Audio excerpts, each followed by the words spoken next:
Since the beginning of time, of all the planets and all the galaxies of the known universe, only one has a living, breathing skin called dirt.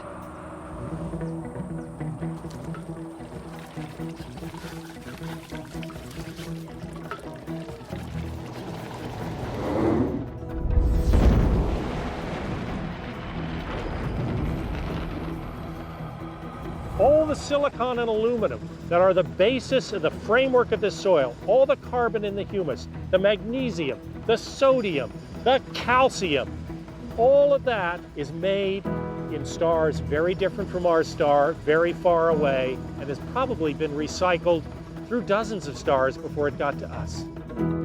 We are made of the same 5 basic elements that the Earth is made of. The living organisms on Earth have used the very same molecules over and over again. Not just the same types of molecules, but the very same molecules. Dirt is very much alive. Probably has in it all of the kingdoms of life, from the tiniest bacteria to the fungi and the algae, the slime molds. With the amount of species that live in a teaspoon of dirt, I think it's very obvious dirt might be more alive than we are.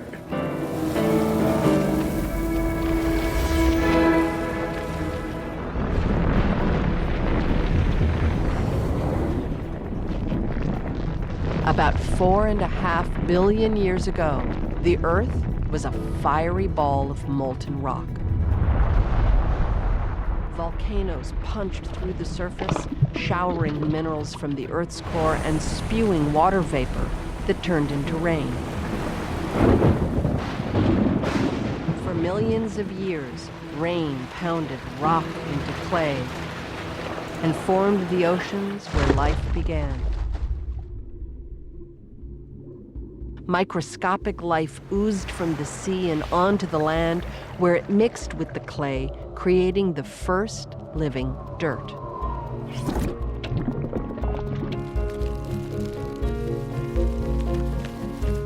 Countless cycles of birth and death, fertility and decay transformed this dirt into the matrix of life on Earth.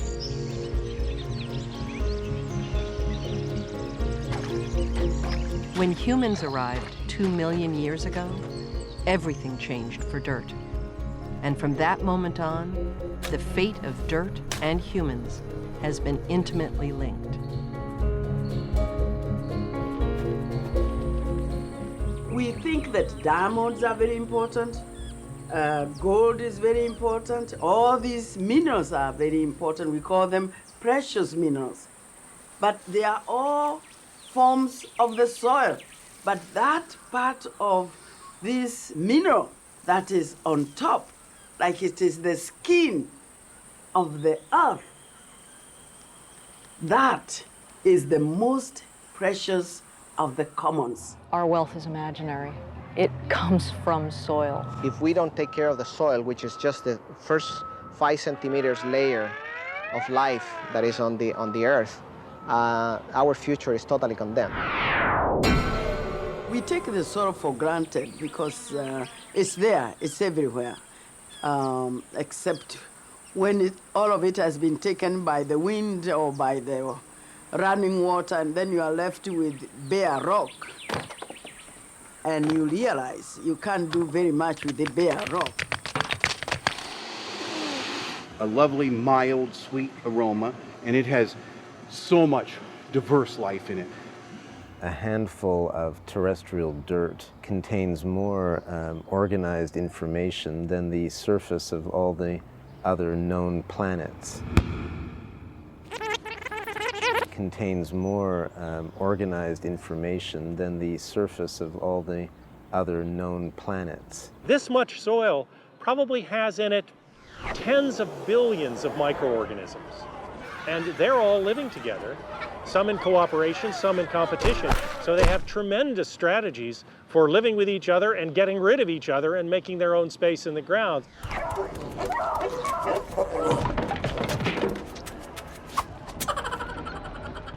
The idea that they're just microorganisms, just stupid dirt, is stupid. What we often call dirt, you know, the stuff we're trying to wash off our car or wash off your driveways, you know, are really these soils and sediments that are vital to keeping our biosphere healthy, which is all about keeping the plants and animals and ourselves alive. Dirt is a really strong living word. It's a word like house, wrath, eat. It's a word that has flavor to it in your mouth.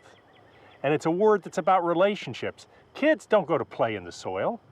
They go to play in the dirt.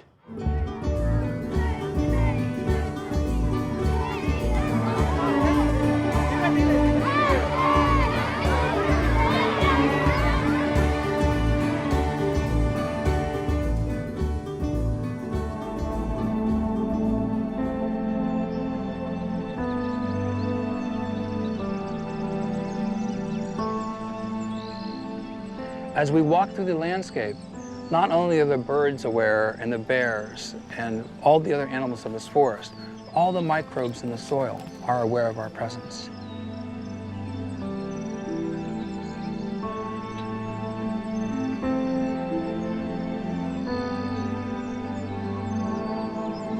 We're deep in the old-growth forest at the end of the trail that's called the trail that time forgot. And here I sit amongst these giant spruce trees that have grown over the years. They're probably 300 to 400 years of age, 120 to 160 feet high. And this old-growth forest comes from the soil that's so thin beneath my feet. The soil was originated after the last ice age, 10,000 years ago, when the glaciers receded. They scraped away most of the soil down to barren rock. Small lenses of soil survived, and in these lenses, trees and small shrubs began to grow. But the soil was so thin, they climaxed, they fell over, the fungi rotted them, the soil became a little deeper, the lens got a little larger.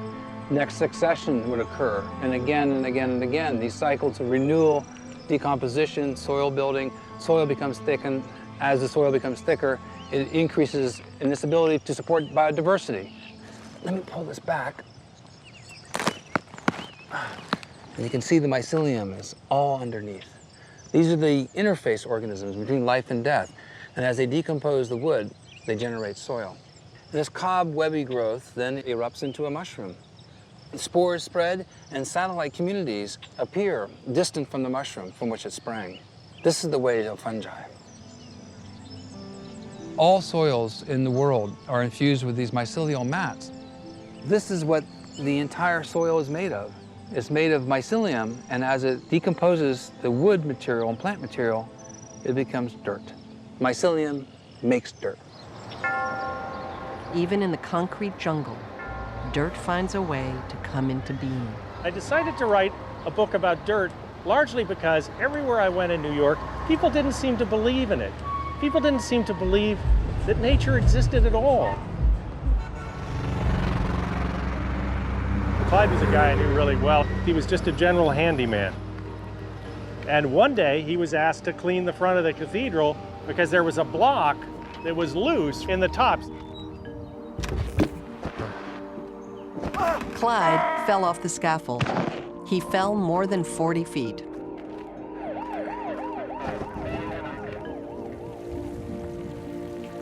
While he recovered in the hospital, his Chevy pickup sat for months under a maple tree, the motor not running.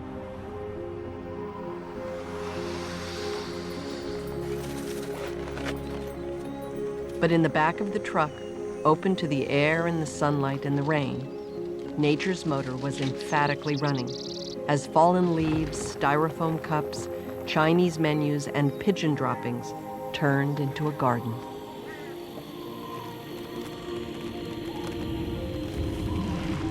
The process that turns garbage into a garden is central to our survival. We depend on dirt to purify and heal the systems that sustain us. As a water doctor, the repository of life that I need to heal are the organisms that are beneath our feet. That's the basic machine that has always recycled our water. You know, there is no new water on the planet. since the planet was created. It's always been recycled. So this notion that water is pristine, it's that community of soil, of dirt, of critters, of trees and plants. It's all of these things, including the tiniest worms in the soil, that do this transformation. Now, thinking about the water, this pristine stuff that we're drinking, I just had a sip of dinosaur pee. In our earliest stories, we've celebrated dirt as the source of who we are and where we come from.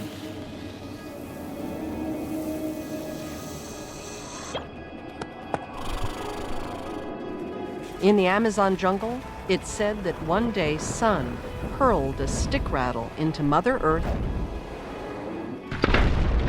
and out we came.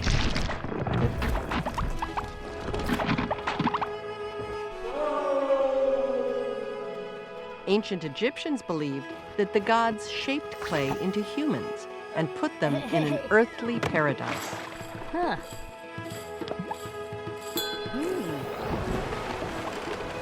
Jewish, Christian, and Muslim traditions share the story that God scooped up dirt and blew in the breath of life.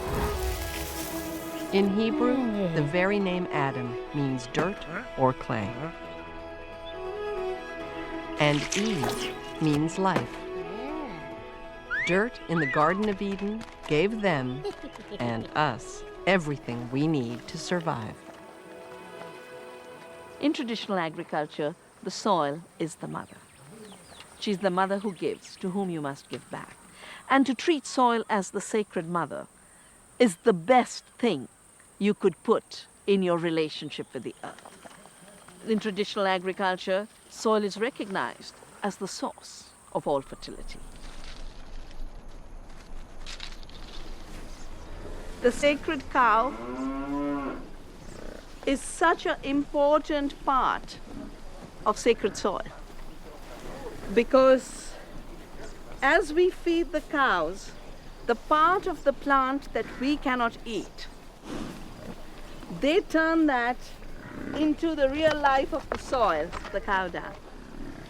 Indian civilization wouldn't have lasted 10,000 years if it hadn't recognized the worth of what is literally the beginning of dirt, living dirt. Whenever interacting with nature, you've got to grow food for humanity, and at the same time, you've got to grow food for nature. Why, welcome to Kennard Farm. Plants get compounds from the air, and they get energy from the sun, and they use their biological systems to fix this stuff into the sugars.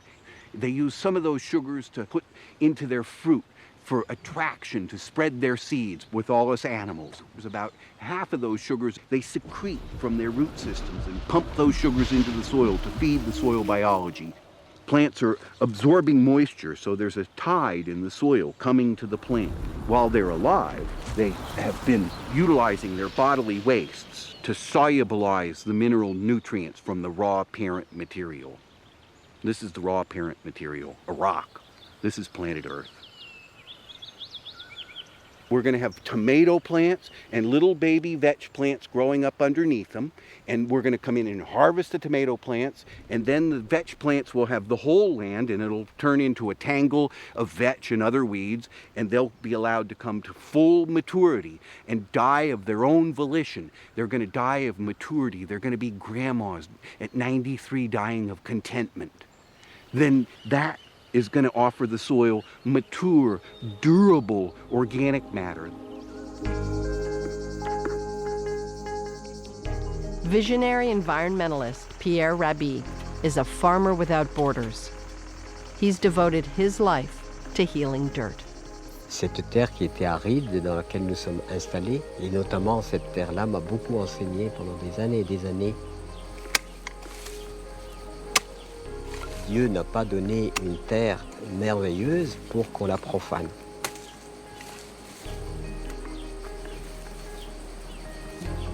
C'est une liaison entre un organisme vivant.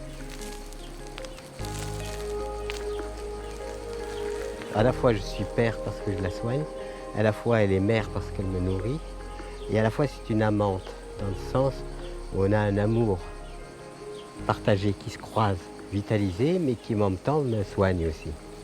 Donc je sens la vie que je soigne. Dirt that's alive is a community, and that community is trees and plants, microorganisms living in the soil, the plants that hold it together, the mulch that's fed by all the leaves that come. That's an amazing community. Add the layer of human community interaction with us helping feed, helping water, prune, but also exchanging the oxygen and the carbon dioxide. That necessary community exchange. The trees feeding us fruit.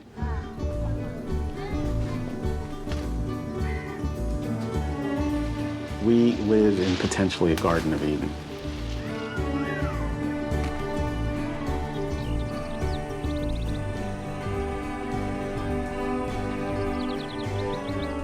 I've got zucchini, I've got strawberries, carrots, yellow beans, purple beans, cucumbers. I mean, what more could you want?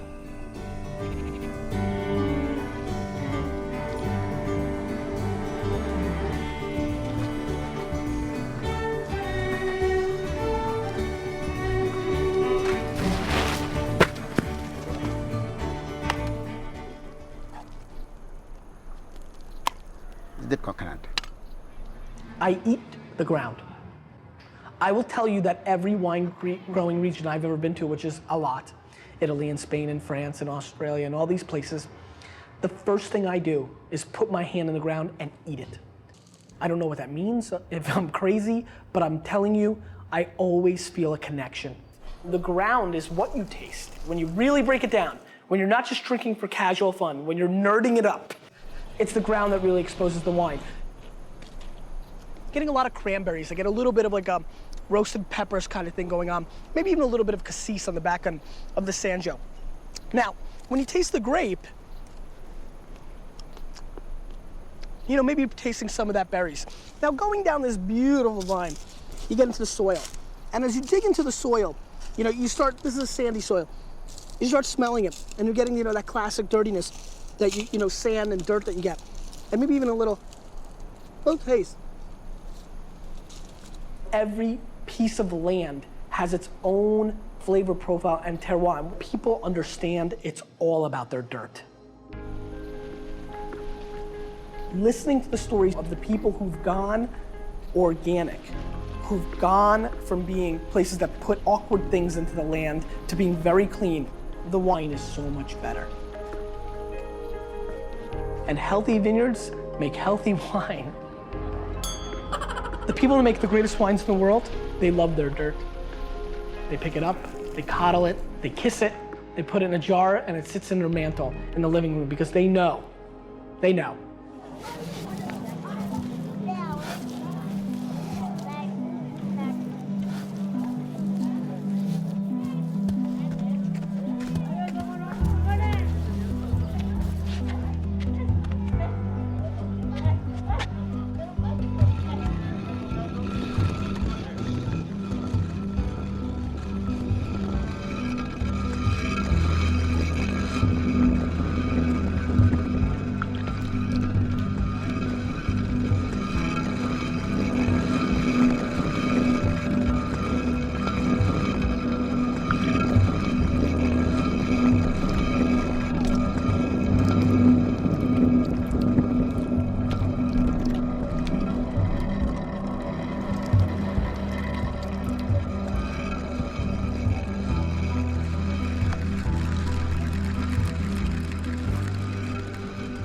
Growing up in a country like India, in the period when I did, soil literally was your cradle.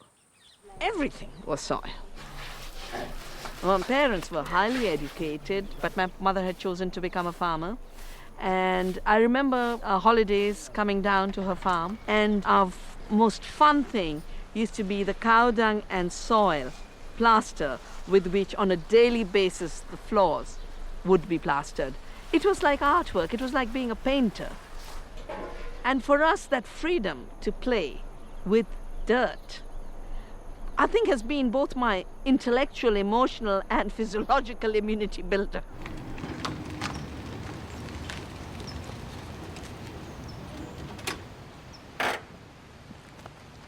People have been building with dirt for over 9,000 years.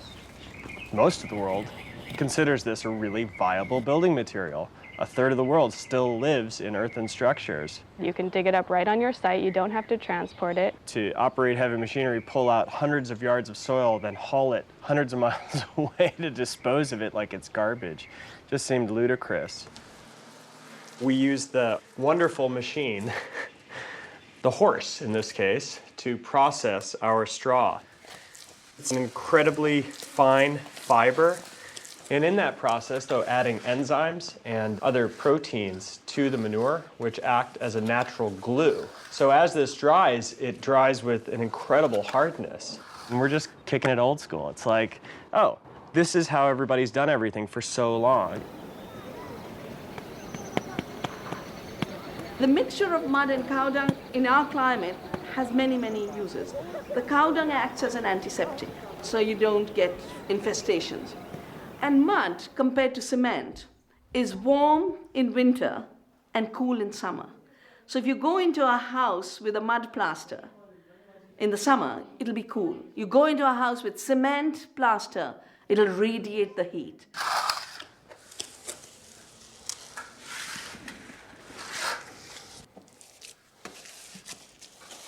You get the dirt high. It's a really different experience than VOCs and petrochemicals. And I'd like to think that it lasts longer. Everybody could get it if they got their hands dirty. For us, mud is not just the matrix of life in where you grow your plants. It's our building structure. It's our very sense of who we are.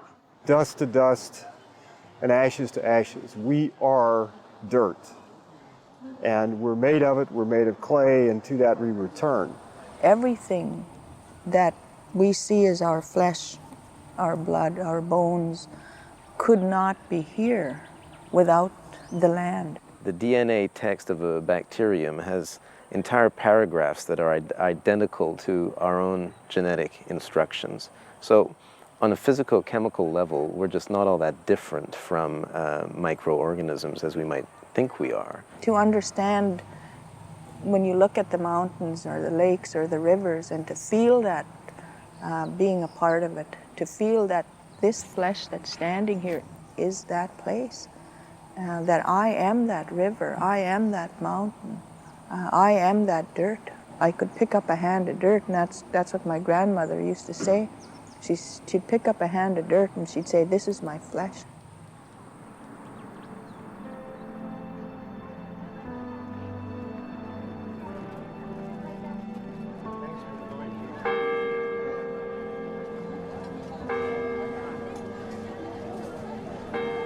We're on our way, get some sacred dirt, get our souls right, cleanse. Yeah. Maybe throw some dirt in our hair or something. Have a dirt bath. Dirt bath, but this got the holy dirt here in Chimayo. Glad to be New Mexicans. Today we walked 22 miles, me and her did. We do the walk every year to come over here and stand in the pit of dirt. And it has healing powers. Gives us like a good sense of the Holy Spirit. People from all over the world come here. There's a sense that God's continuing creative action is real close here. One of the meanings of Chimayo is that our connection to the earth is still sacred. We did the pilgrimage today for my family. My Auntie Mary Jane just passed away, so that's what sparked it up. The dirt from the Santuario de Chimayo has a specific sparkle to it, so whenever we need it, we'll sprinkle a little bit here or there, and it does help. It's proved true. In the past, I was not paying attention to the dirt, but when I came to this place and I met people for whom the dirt is so important because their lives used to depend on fields and crops and harvests, I truly believe that then my eyes were open. And I understood better the importance of Mother Earth. Remember, you are dirt, into dirt you shall return.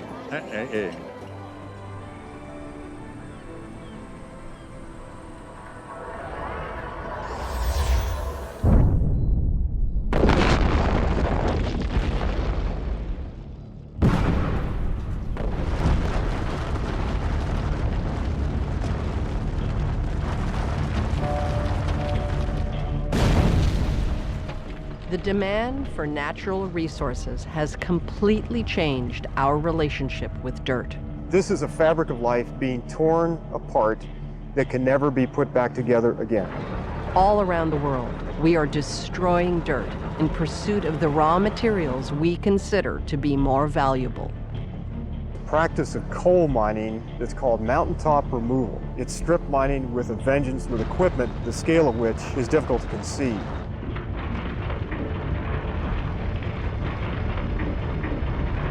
Mountains are literally cut off and leveled, and they're being destroyed in the name of cheap electricity. It isn't cheap at all. It's unbelievably expensive. It's the attitude toward nature that says nature is only resources to be used, and not for the benefit of everyone, but for the benefit of a very, very small number of people at a very, very thin slice of time in this human journey. So the coal companies can come in and blast and remove one layer of what they call overburden. The overburden is a boulder field which will have no water table. That will support no vegetation. And the mountaintops, with all the things that are in mountains, the heavy metals of lead, cadmium, selenium, all that now is free to get out into the watershed.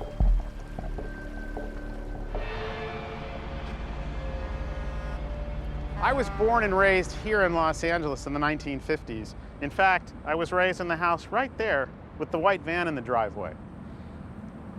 Urban intensity, but I got to escape it by hiking up here every day after school. I'd come up with my friends, we would see the animals, the snakes. We'd imagine getting to fish here, hunt, but the smog was devastating. If you look out, you see the vastness of concrete, asphalt, homes, buildings, parking lots, freeways. The city was built and designed and has been managed for over 100 years as a dead piece of inert concrete. We've put all this asphalt on top of living dirt.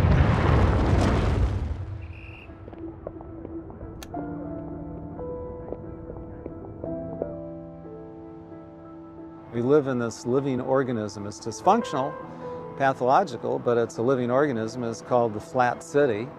So when you have an area paved with something black, it's going to collect a lot of heat, so you get a very strong heat island effect from building a city like Los Angeles. And then superimposed in this, of course, come the freeways. So the biggest way that the city, as we're building them now, relate to climate change is that they put out massive amounts of CO2. We took the rivers and encased them in concrete. We paved literally 2/3 of Los Angeles so that now when it does rain, instead of being absorbed by the soil, the water runs off, and it's billions and billions of gallons. The city of Los Angeles itself spends close to $1 billion a year to bring in water from as far away as Wyoming and Utah, all over to bring it here. We don't need to. We have half the water falling here now, but because we've sealed the dirt and sent the water away, 20% of our electricity is to bring water here. So when you turn on the tap, it's a climate change event. Without healthy dirt, it's difficult to survive extreme climate events like hurricanes, floods, windstorms, and drought. A large part of Bundelkhand is today suffering from a very extended drought linked to climate change. And this long-term drought has led to crop failure, which has led to starvation.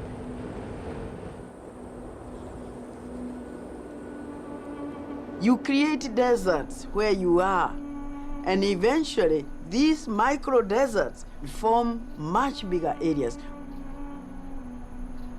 And we can't live very happily in a desert.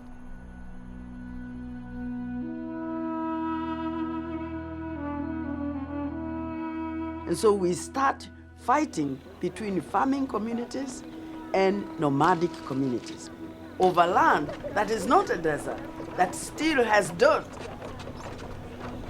Desertification or land degradation is one good way of undermining security in any country.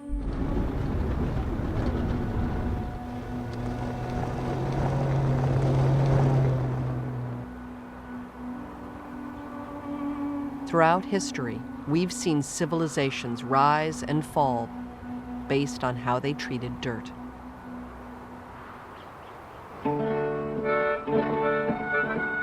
The American Midwest was known as the breadbasket of the world. Across the prairies, using modern industrial machinery, farmers removed native grasses to plant a single crop over millions of acres.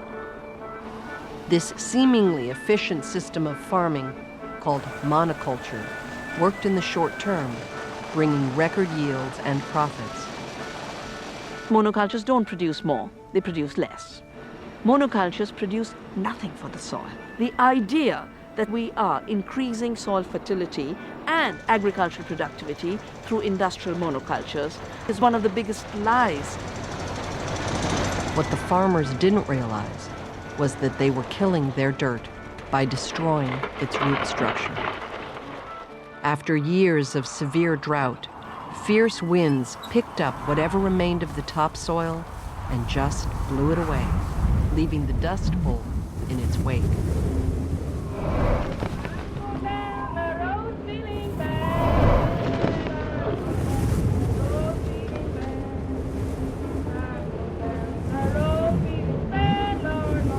The Dust Bowl was an event not quite on the same scale, but getting up to comparable to what happened after the last ice age. We made a really big change in the landscape just by bad farming practices.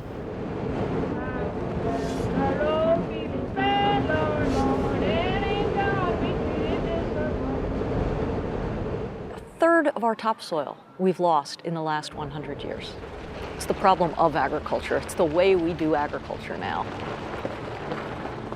If you look at the landscapes today, we have millions and millions of hectares of monocultures of one variety. One species, one variety.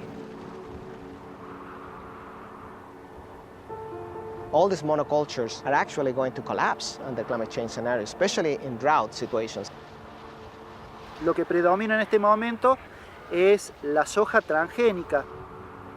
En la escala de la provincia de Córdoba, entonces entra a pensar qué está pasando con los suelos de Córdoba.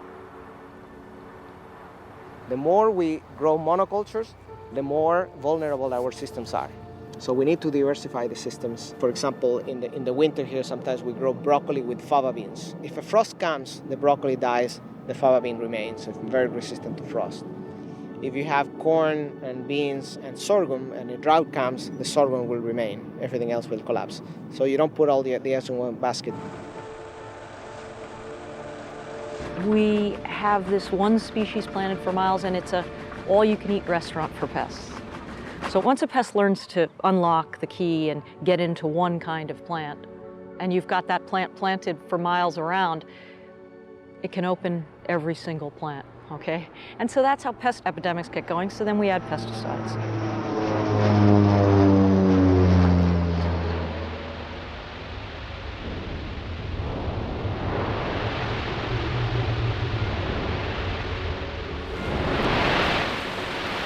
And those chemicals deplete the life of the soil. They take away the structure of the soil. They take away the water of the soil. They take away the very organisms that make for soil fertility. Essentially, insects and plants are so like us physiologically, cell to cell, gene to gene, protein to protein, that if it's going to kill plants and if it's going to kill insects, it's going to kill us too. What this system produces is food empty of nutrients but loaded with toxics. We weren't designed to eat that kind of diet. Industrial farming practices have robbed the soil of its nutrients and created a huge demand for nitrogen fertilizer. When we pump those nitrogen fertilizers into the soil, we're not just killing the life of the soil. This is mobile nitrogen. Only about 20% is taken up by the plant. Some of it goes to the water tables, and the rest goes into rivers. In the American Midwest, the excess nitrogen flows into streams, down the Mississippi River and into the Gulf of Mexico. The nitrogen then feeds giant blooms of algae that suffocate nearly all marine life, creating a massive dead zone where only jellyfish can thrive.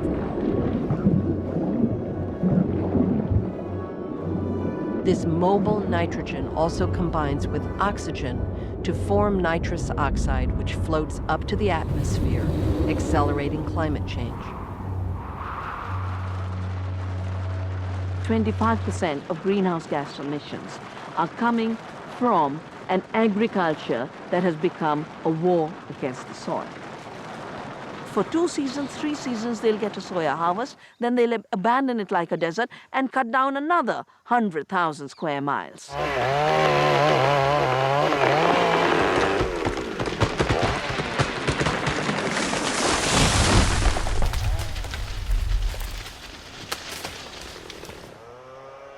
Trees absorb pollutants, protect topsoil, prevent erosion, sequester carbon, and release oxygen.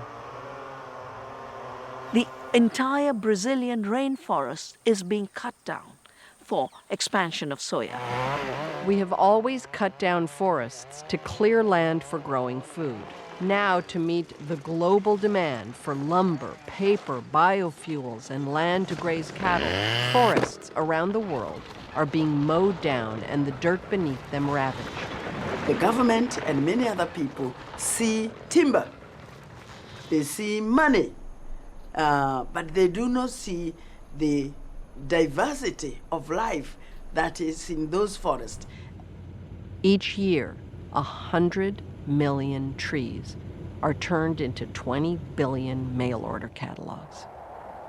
When I see how much the Congo forest is being encroached upon, how it is being harvested, how it is being destroyed, I know that if the Congo forest goes, so does Africa.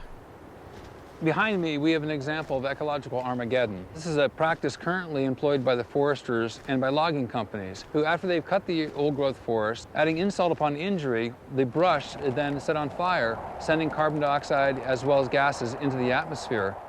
If this wood had been chipped and left on the ground, the fungi would have recycled it, eventually building soil.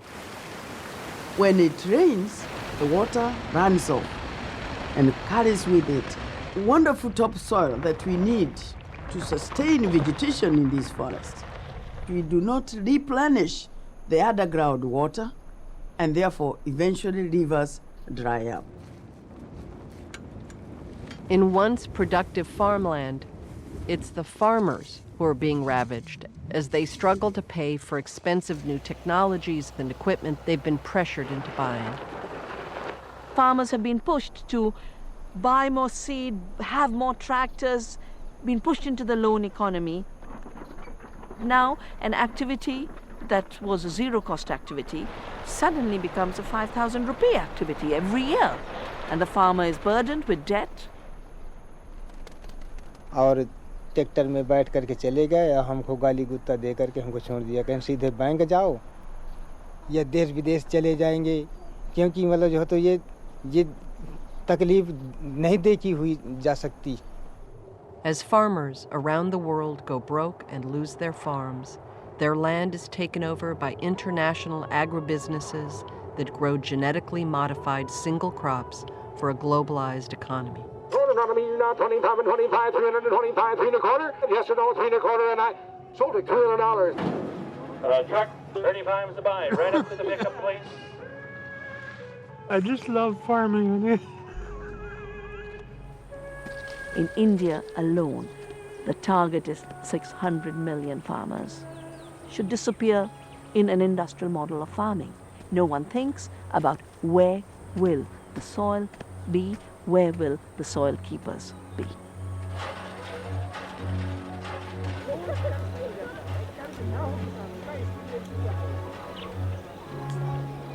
Saddled with debt they are unable to pay, farmers around the world are committing suicide. Bundelkhand में अभी तक 3000 लोगों ने आत्महत्या की हैं जो जानकारी.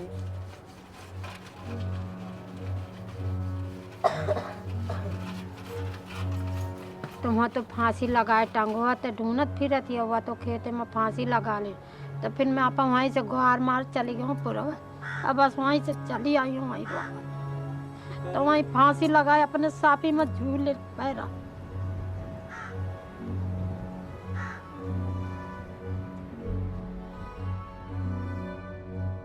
In India, over the last decade, an estimated 200,000 farmers have killed themselves, many by drinking the pesticide they can no longer afford.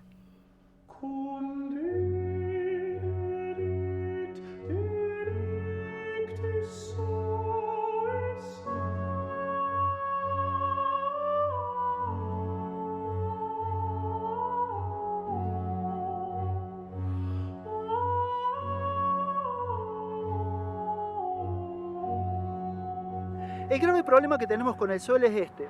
Como yo lo piso el suelo, y cuando yo piso una persona, la persona grita y me dice, se molesta, yo lo piso al suelo y el suelo no me grita, pero en realidad sí me grita. O sea, cuando encontramos erosión, el suelo está herido, está sangrando, está dolido, y nosotros no lo sabemos interpretar, no le sabemos el idioma al suelo, pero el suelo es un sistema vivo, no está muerto, y nosotros lo tratamos como si fuera un sistema muerto. Because of our activities, we should be very concerned about our future. If there was a united organization of organisms, and each organism had the right to vote, would we be voted off the planet?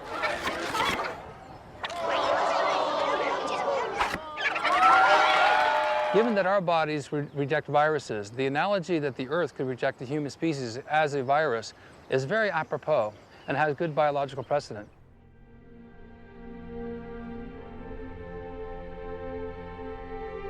Over the course of 30 years taking and editing photographs, Sebastián and Lelia Salgado have documented environmental and human devastation around the world. When you do human photography, when you do this kind of photography, you must live with people. Living with people, you have time to see what happens around you. And you start to see that there is a very strong correlation between human degradation and environmental degradation.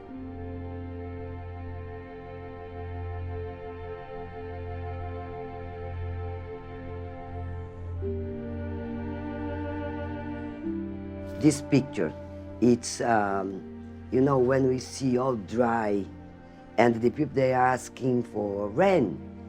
And why? It's because we have no more trees, no more forest, and the people, they suffer. This is Mali, no more water inside of this lake.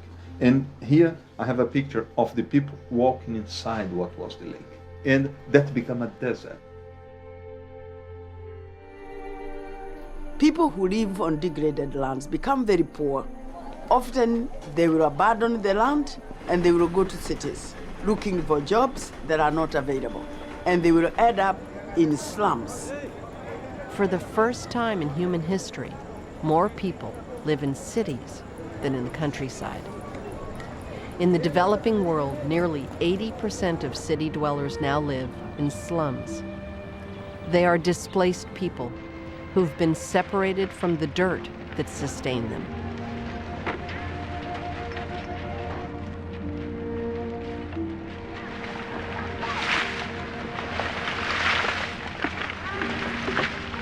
It's lunchtime in one of Haiti's most desperate slums. But because of rising food prices, this mother and her toddler now rely on a traditional Haitian remedy for hunger pangs, cookies made of dried yellow dirt.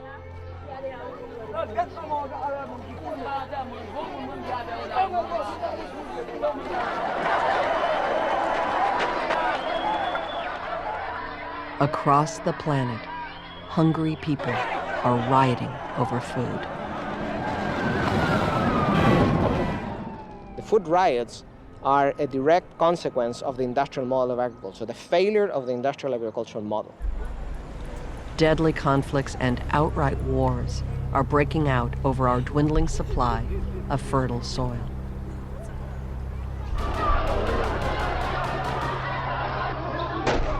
The conflict in Sudan is really a conflict over dirt. For the first time, you have corporations that are going to be dictating the future of the soil and the future of the landscapes. Floods, drought, climate change, even war. are all directly related to the way we are treating dirt. We as a human species are facing. First, the problem of ecological non-sustainability, that we have created toxic load, we've created climate change. Each of these problems individually could push the human species to extinction. Collectively, we can be absolutely sure we don't have too much time. Here's this 120-year window in which we find ourselves. And it's probably the most important window in the history of Homo sapien. I think it's this period that's the most important since our walk out of Africa, because we've now got to come to the end of the extractive economy and figure out how to live within our means.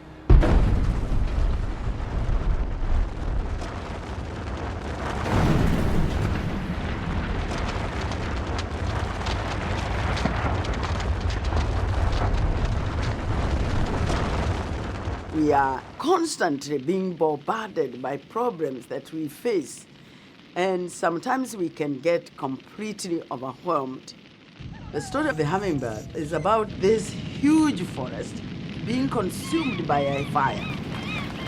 All the animals in the forest come out, and they are transfixed as they watch the forest burning, and they feel very overwhelmed, very powerless, except this little hummingbird. It says, I'm going to do something about the fire. So it flies to the nearest stream, takes a drop of water, and puts it on the fire, and goes up and down, up and down, up and down, as fast as it can. In the meantime, all the other animals, much bigger animals like the elephant with a big trunk, could bring much more water. They are standing there helpless, and they are saying to the hummingbird, what do you think you can do? You're too little. This fire is too big. Your wings are too little. And you're big, so small, you can only bring a small drop of water at a time. But as they continue to discourage it, it turns to them without wasting any time and tells them, I am doing the best I can. And that, to me, is what all of us should do. We should always feel like a hummingbird. After years of bearing witness to environmental degradation, the Salgados knew they could no longer simply remain observers. They had to do something. Why not plant a forest? The forest we had before here. The first plantation we did it here and there. When you come to Instituto Terra, you see 1 million trees together, and now big trees that you can embrace.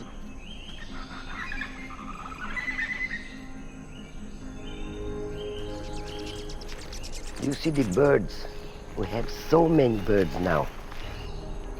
In all this land around this planet, if we start to replant, in 10 years will be no more dead land. When Pierre Rabhi looks at a desert, he sees an oasis. Alors je suis allé donc au Burkina Faso pour la première fois en 81. Ma spécialité c'était de limiter la mort de la terre par la désertification. Et là, j'ai proposé ce qu'on appelle l'agroécologie. His lifelong work in Africa has been to promote agroecology, an organic, biodiverse agriculture that combines scientific knowledge with traditional wisdom. Ah voilà, je suis content. Et aujourd'hui, il y a 100 000 paysans au Burkina Faso qui pratiquent les méthodes proposées en 81. On a calculé que simplement l'Éthiopie, cultivée correctement, nourrirait l'ensemble du continent africain.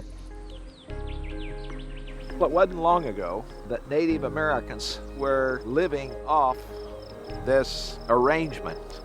They ate the prairie turnip, of course ate things out of the streams, and they also ate the bison and the prairie elk. Here was what we might call an original relationship with the universe. To build an agriculture as sustainable as the ecosystems we have destroyed is necessary and possible. What we're trying to do is build agriculture based on the way the ecosystems were 10,000 years ago. This prairie would be our library.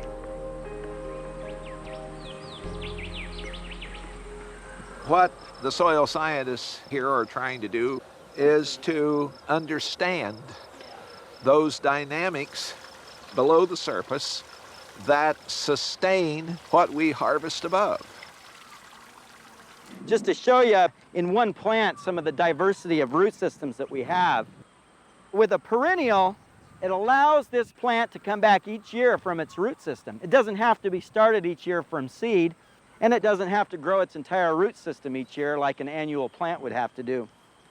Our annual crops, such as this native annual wheat, its root systems are much more shallow, so if it rains, carrying with it nitrogen, and that nitrogen ends up 10 feet down, this wheat plant can't get it. So we have to put on more nitrogen. That native perennial at 10 feet is able to grab it. This ain't doing it, this is. This root diversity below ground, green diversity above the surface is going to be far more resilient to a change in the climate than the annual monocultures. A lot of what we're talking about is going on below ground. So let's just go below ground. So here we have a nice soil pit. It's roughly 6 feet from the bottom of the pit up to the soil surface. Now, not all soils are this deep, obviously, but the thinner the soil, let's say we have bedrock right here. The thinner the soil, the more important it is to have the perennial roots to protect that soil. If you only have this much soil in which to grow your food and you lose several inches of it a year, it's not too many years and you're growing nothing. Our goal is to have soil erosion go to zero. That's the first important step, as I see it, to begin the reconciliation for us as a species out of context. When I started Navdanya with concern for the seed and its renewability and its fertility, I started it as my personal commitment, not knowing how many would join, no matter how long I would be able to continue this commitment in practicing farming that is first a service to the soil. What Vandana Shiva and her colleagues do here is to collect and preserve the seed varieties, to share them with the surrounding farmers. This is a sorghum. So that the entire agricultural region regains biodiversity and is revitalized. The only quality food that we can ever produce is food that is a byproduct of our relationship with the soil. We will use vetch, we will use clover, and I'm going to broadcast them by hand. And while I'm broadcasting them by hand, I'm going to give each seed all of the energy of my soul and connect with all of my plants and my soil. It's so very important that we recognize that we're not separate from all of it. What's happening here dictates what happens up here. And what happens up here also dictates what happens down here. They're totally connected. The below ground and above ground are totally connected ecologically. A new generation is finding ways to change their relationship to dirt. One group of young city dwellers moved from Brooklyn to upstate New York to put down new roots. We grow $20,000 per acre per year of vegetables, feeding thousands of people on what was a hayfield. And there's tons more of these fields all over this region. We have been working together for 2 years now. This is such small time, small scale compared to most of the farms, but we're preserving the soil by doing it organically. It's pretty amazing to have your hands in this matter right here, and it's all alive. Add a little water, add a little sunlight, and attend it a little bit, and hey. At this point, we have about 500 families who we supply vegetables to on a weekly basis. Miriam and Benjamin have figured a way to make it work for themselves and for us. We have health care, which is pretty amazing. I mean, I have health care. I haven't had health care in a while. First drop-off is in Bay Ridge, and then we make it over to Greenwood Heights. Then we make it over to the Red Shed Community Garden. Giving food, the food you grew to people, is pretty awesome. Yeah? Community-supported agriculture, or CSAs, provide fresh produce to subscribers. In exchange for us providing them produce every week, they pay us a yearly subscription fee, and that money allows us to grow the food, buy seeds, buy equipment, take care of ourselves. I think there are a lot of people trying to make efforts doing things like this, trying to give us a natural niche in a place that's pretty much concrete, you know? So, you know, you do what you can. These are going to be going to Brownsville, Brooklyn. It's a lot of less fortunate families. It'd be really a good thing in the future if some of the families could actually come here and see the whole dirt process, because a lot of times in the inner city, there's actually no dirt. You see everything is pretty much concrete.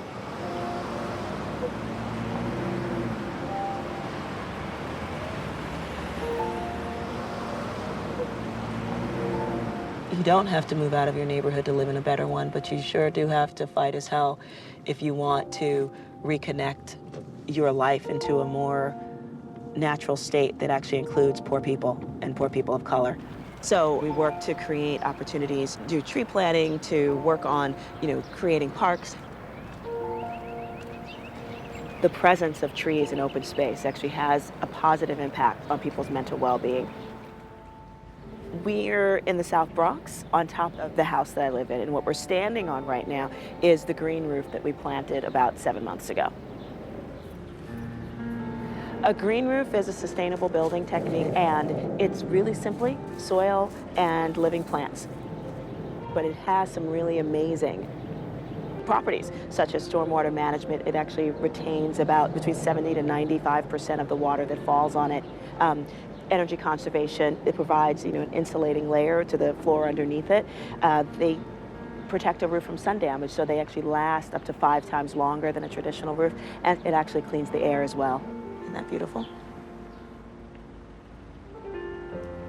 Up here, that's the downspout that goes from our green roof, so all the excess water goes down, and then it's carried over into this rain barrel, and that's connected to a drip irrigation hose, which nicely waters our tomato plants and our lovely pear tree and the rose bushes, and there's cauliflower.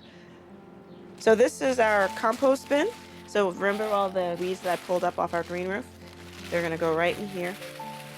And we found some earth with a lot of clay content in it, and it's really been nice to have it amended with the compost. Look at that, isn't that beautiful?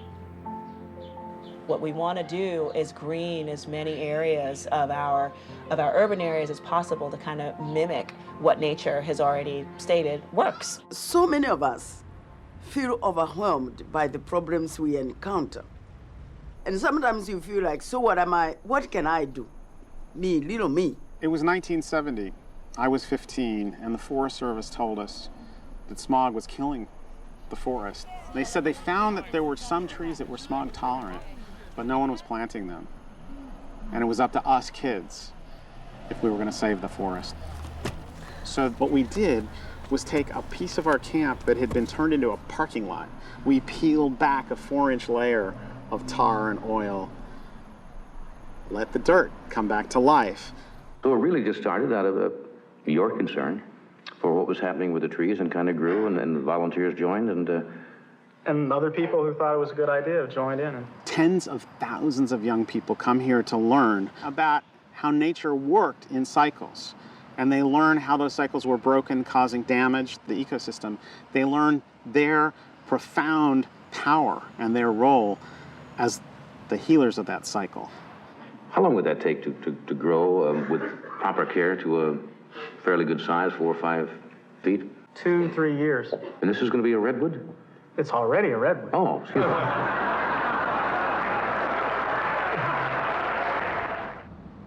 If you look across any schoolyard in Los Angeles, mostly it looks like a parking lot. That very same process of attacking a parking lot is what's happening on schoolyards and neighborhoods all over. The prominent reporter said, well, if you remove the asphalt, where are they going to play? I went, whoa, that really reveals how far we've come from nature.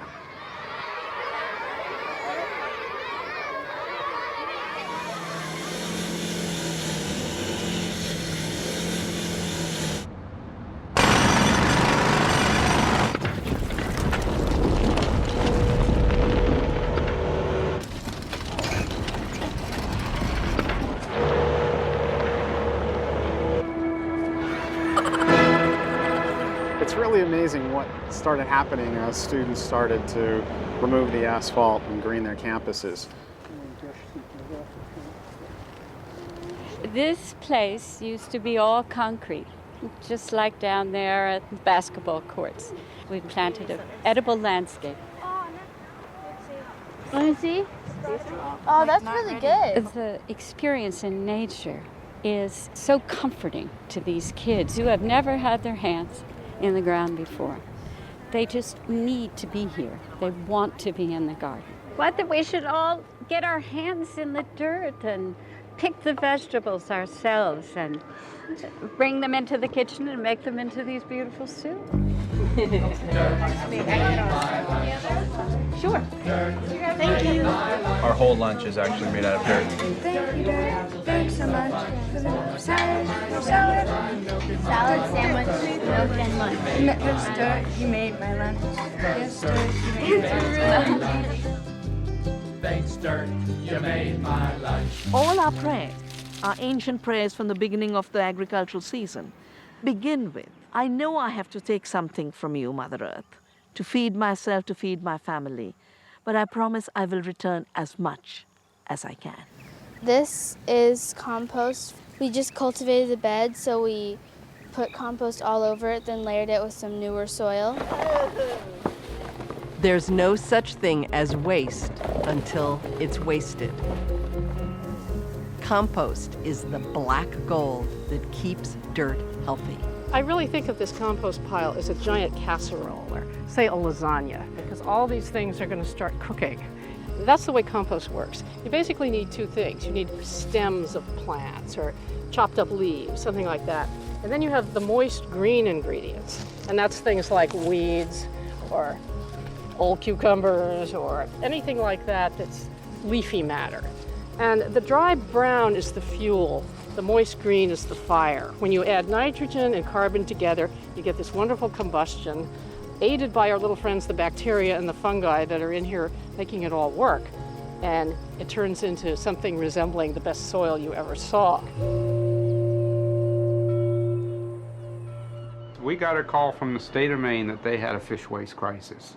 They were dumping fish waste out at sea, and EPA was beginning to crack down. And I said, let's bring all the waste on the shore and compost it. But guess what we had to deal with? We had this kind of material here.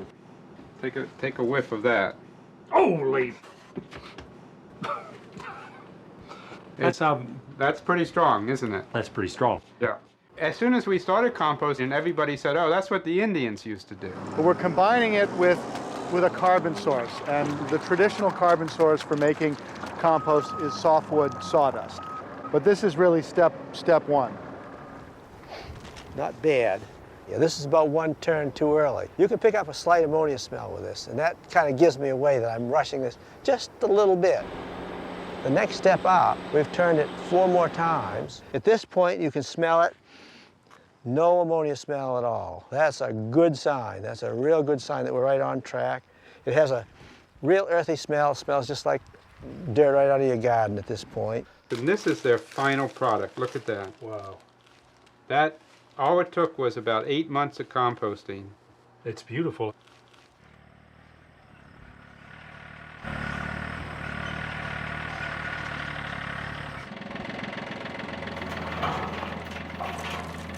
There was a neighbor no more than a couple of miles away who had a business shucking clams. And if we turned up at his operation at 3:30 when he quit work every afternoon, he would dump all these barrels of clamshells into the back of my trailer. We would bring them back and spread them on the field and rototill them in. And it was a very interesting thing because the local extension agent came by one day when I was doing that. And he looked at this and he said, well, that's foolish, Elliot. They won't break down for 100 years. And I said, great. You mean I have a steady supply of calcium for the next 100 years? And it was just these two ways of looking at it. He wanted it today. I was thinking of long-term fertility and something that would be there for the future. As of late, people are realizing that soils and sediments actually contain a fair amount of energy, and the energy that you find is tied up as organic matter. So soils and sediments, wastewater, right? The things that you may throw out of your kitchen as food scraps, or the tremendous amount of organic rich waste that comes out of industry. You know, we would just dump that somewhere and ignore it. And now we're beginning to realize that we can harness energy from it. To that end, we've been looking a lot at these microbial fuel cells, which are devices that harness energy from the naturally occurring cycles that take place in soils. The basic premise is that you have microbes that live in soils and sediments, and they eat the organic matter in the soil, and to generate energy from that, they have to move electrons off of that through their biochemical pathways and stick those electrons onto something.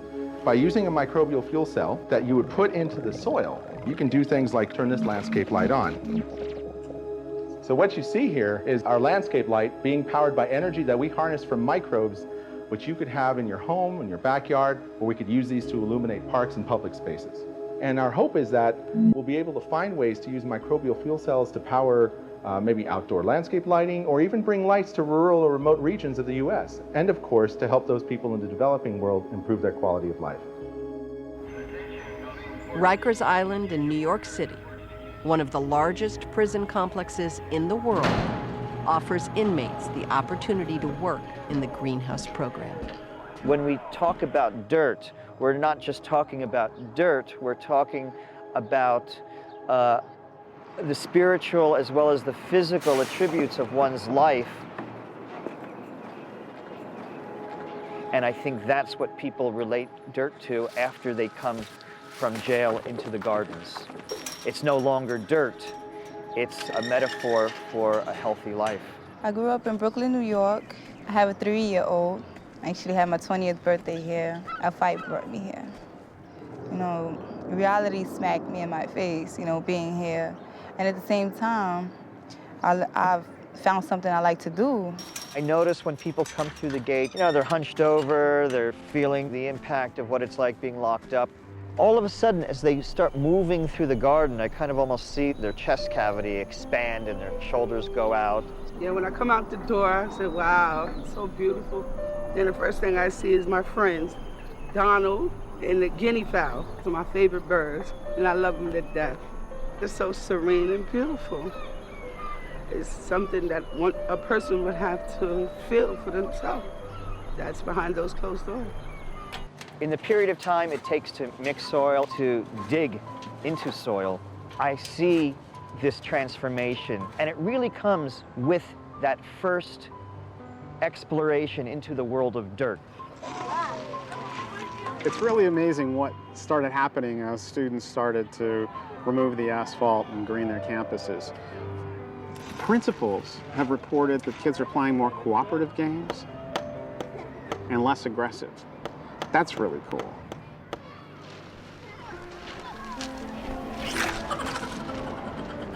Digging, it's magical. Everybody loves digging. You have to get on your knees and you have to dig through that dirt. Living things work together to make life a better place. It's a good thing. God made dirt, and dirt don't hurt. The dirt program's great. It's just another way to get back to society. I'm actually helping people, feeding the homeless. I would love to work with flowers and dirt. Now that I conquered my fear, I'm not scared what comes from it. At some point, they fall in love with the whole thing. And it can either be an activity or it can be a plant they connect to, but they connect. I like the cactus. I really do. Things might want to come and eat off it, but it can't because it's tough on the outside and it protects itself. It's sweet inside. I would say this is me. When you've got a prison industrial complex and one that, you know, supports our GDP as much as this one does, then if you build a jail, it will be filled. What we wanted to do was show that there is another way. If you've got a bunch of guys and gals who are planting trees, who are installing green roofs, those are actually paying the city back in terms of stormwater management costs, in terms of energy conservation costs. The Green Team is an opportunity for inmates leaving Rikers to continue building the skills they learned, and it also offers them a way to get paid. When it came out, I started working the next week, so I won't get back into any trouble or anything like that. I felt that if I kept continuing programming positive, I'll stay out. Our reconviction rates of people who join the Green Team are extremely low. You gotta get your wire first. And these green-collar jobs are jobs that can't be outsourced. So when you're working to restore a wetland, if you're working to put on a green roof, even putting on solar panels, you're not going to send your house to China to have that done. It really is a nice way to bring together the three traditional parts of a person, their physical moving part and their intellectual part and their emotional part. People getting their hands in the dirt and actually knowing the power that they have to tend to something, another living thing. I mean, that's really powerful to folks who have been told all of their lives that they have nothing to contribute. Guided in. This is a lot about team building, too. And these projects benefit the whole community. All of this concrete and stuff don't need to be here. Don't have to be the concrete jungle that it is. A lot of people, they're ashamed to touch the dirt and get their hands dirty. But dirt is what you're made of, so it's good. Kids really get their power when they're learning and they're dreaming combined. In a number of neighborhoods where we've given the kids those sledgehammers and they've busted the concrete, many of them were gang kids. After they got done with planting the trees, they voluntarily went and painted out the graffiti. There's nothing more moving to see tough kids have their hearts open because they did the work. And they learn where the real difference is. And they see and feel the real difference they make. My grandma used to always say, the dirt is alive. And I'd be like, it's just dirt, Grandma. The dirt ain't alive.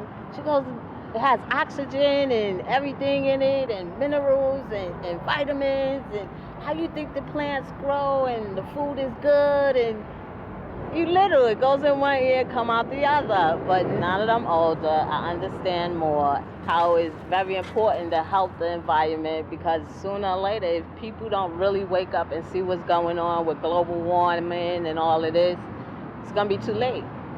It's gonna be really too late.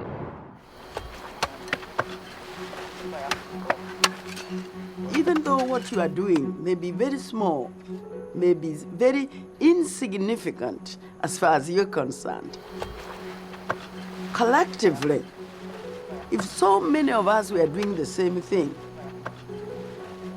we would accomplish a lot. It really does start at home. Sometimes we can't change things on the grandest scale, but if you start the change yourself and your friend starts it and your friend starts it, pretty soon a lot of people are doing something different. The good news is that we don't need to start from scratch. We can learn a lot of valuable lessons from the wisdom of nature.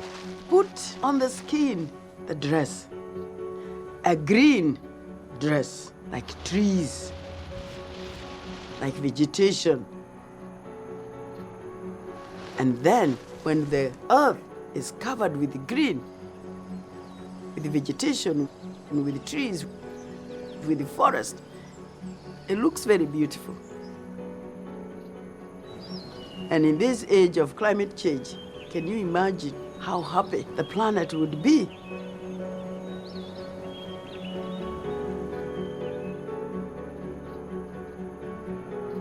What we give to the soil, what we give back to the soil, how we recycle our waste back into the soil is what's going to sustain us. We have great friends out there. We have biological allies. Underneath, in the soil, are soil builders, which are the earthworms. We're selling worms. You can get worms to go. Darwin said at the end of evolution's history, they will be recognized as the most important species because they built the soil. Oh, there's one right there. See him? Look at him. What we've destroyed, we can heal. When we have the trees like this going, we see now we can do more.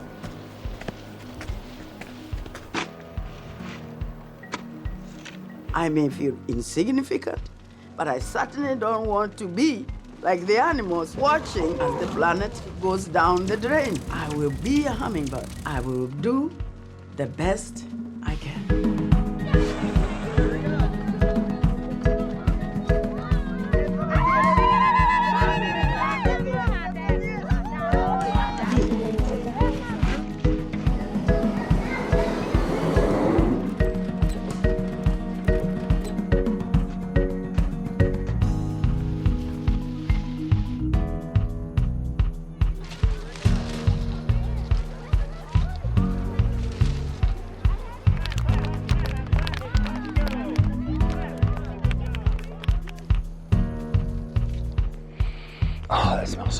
It really does. God made dirt, dirt don't hurt. Put it in your mouth and let it work. Dirt. When nature works on her own, she only creates living soils. But the moment the human being enters, they can either work like nature and rebuild the life of the soil with every action, or take it away. The choice is desertification or fertile and living soils that feed us.